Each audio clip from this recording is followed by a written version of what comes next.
Hello, I'm the nostalgia critic. I remember it so you don't have to. And we're almost done. We're almost done. Sequel month is almost over.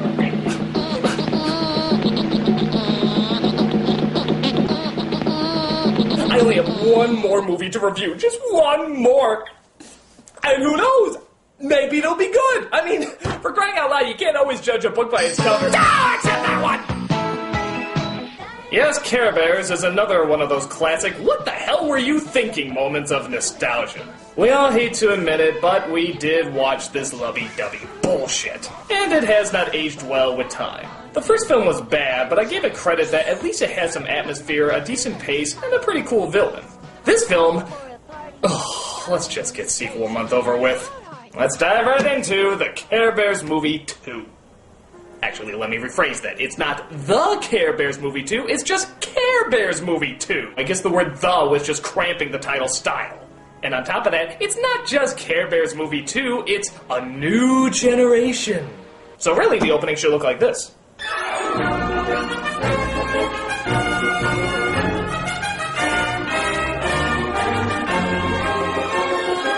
So as the credits roll, we see this ship in the middle of the ocean being handled by a bear and a horse. Isn't it always? They're taking care of a big bundle of babies that are sleeping down below.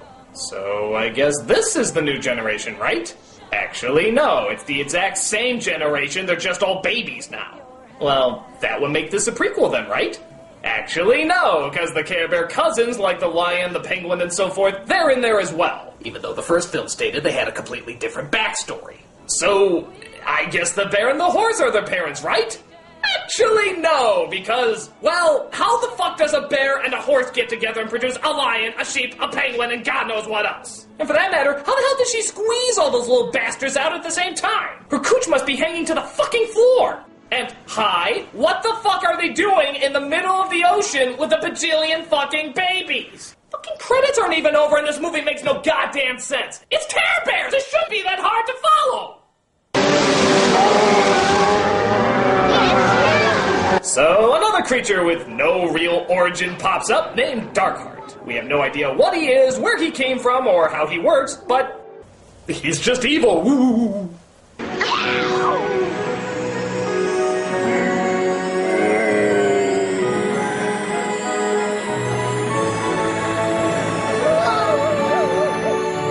God has you, Care Bears. Taste the holy rainbow of awesomeness, motherfuckers! Taste the holy rainbow of awesomeness!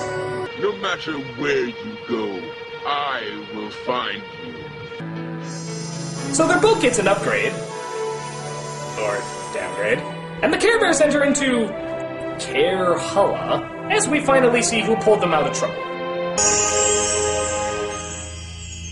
Well done, my little star and hard buddies.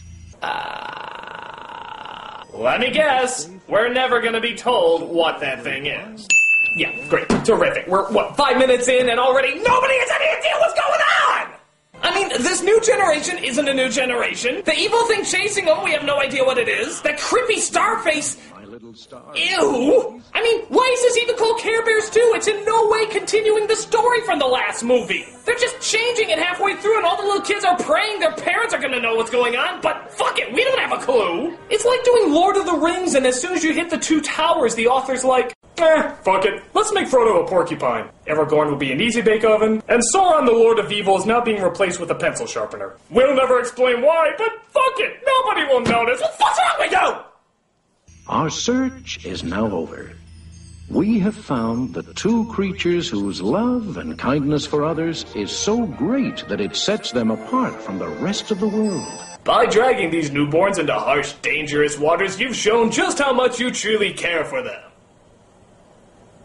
That didn't sound right. So we do find out that the cubs are orphans at least, though why an orphanage is on a boat in the middle of the water, I have no idea. And we're told their ultimate purpose. And as they have helped and protected the little orphan cubs, they shall help others to share their feelings and protect everyone from Darkheart's evil. Thanks, curiously non-denominational star god. We'll enjoy carrying out your incredibly vague quest. So the caretakers are now given the name Trueheart and Nobleheart. And they have the incredibly simple task of making everybody in the friggin' world feel better. Yeah, you may want to look into outsourcing Curiously Non-Denominational Star God. Oh, what am I to do? Thankfully, only one set of kids is having problems in the whole entire world, and that's John, Dawn, and Christy. I could have sworn that maybe some Afghan kids were feeling a little blue, but nope, just seems to be these three. Lucky. No! First back! I win! You three are last at everything. If you can't keep up, leave. After you do the trash duty.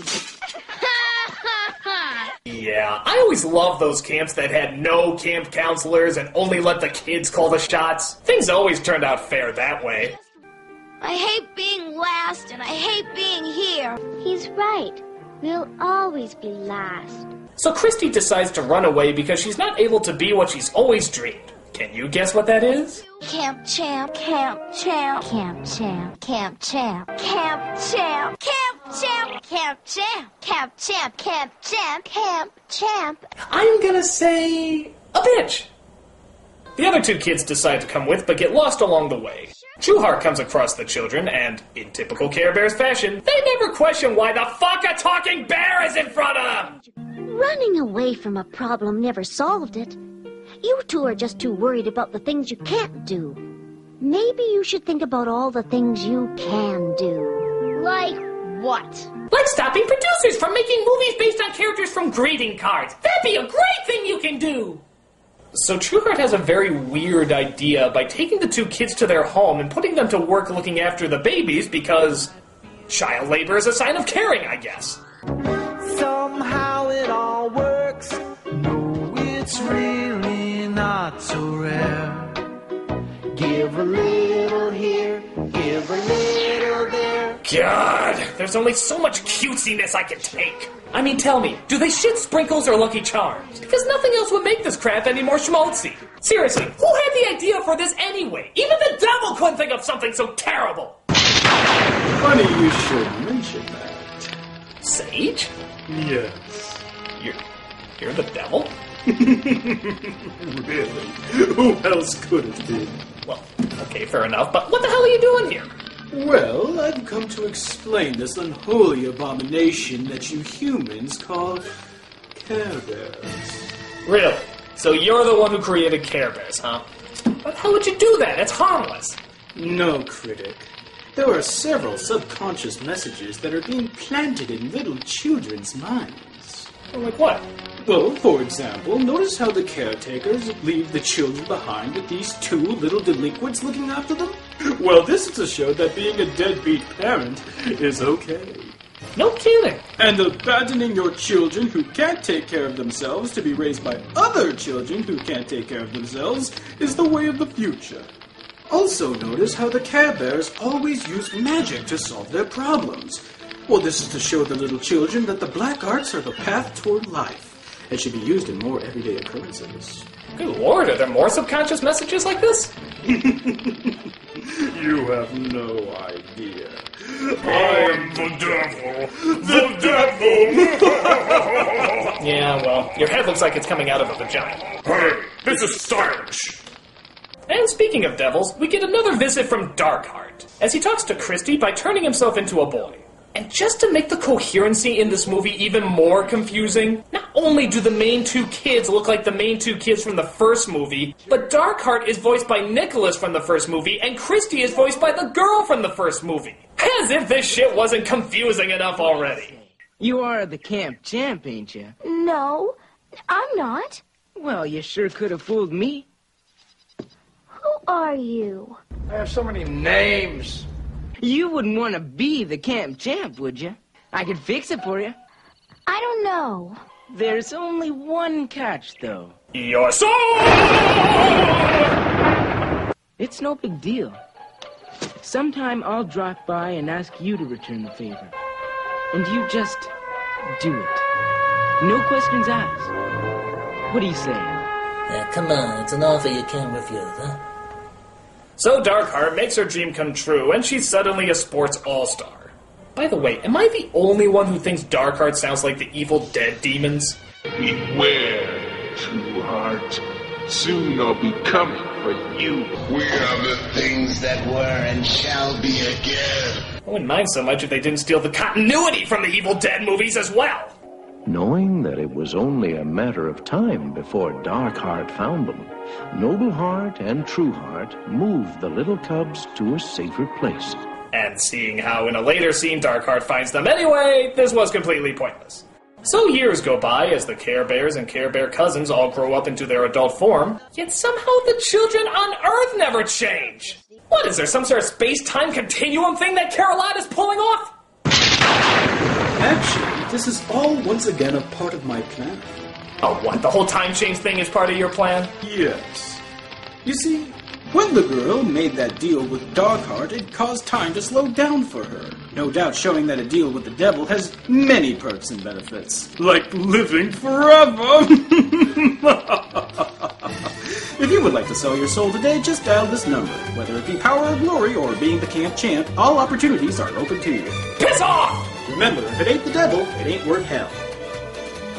So yeah, like I said before, even though they moved all the way to Care-a-Lot, Darkheart finds them anyway. How? Only the baked minds of the writers could answer that for you. He claims he's there to fix the caring meter, which it turns out is really broken. Good timing, I guess. We're having a party. Who likes games? Me! Blind Man's Bluffer's down there, and Leapfroggers up there. Time for a game of disappearing bears. I don't know why, I really love the way he says that one line. Time for a game of disappearing bears. It almost sounds like he's channeling Christopher Walken. It just cracks me up. Time for a game of disappearing bears. So Darkheart plans to capture all of the Care Bears together with a bag. The Lord of Evil's secret weapon is a bag. Hey, here's a crazy idea. Remember when you turned into that giant killer dragon before? Why don't you just do that again? I mean, I know it's not as subtle as a bag, but I think it would still be much more effective. We're terribly sorry. Can we give you a hand?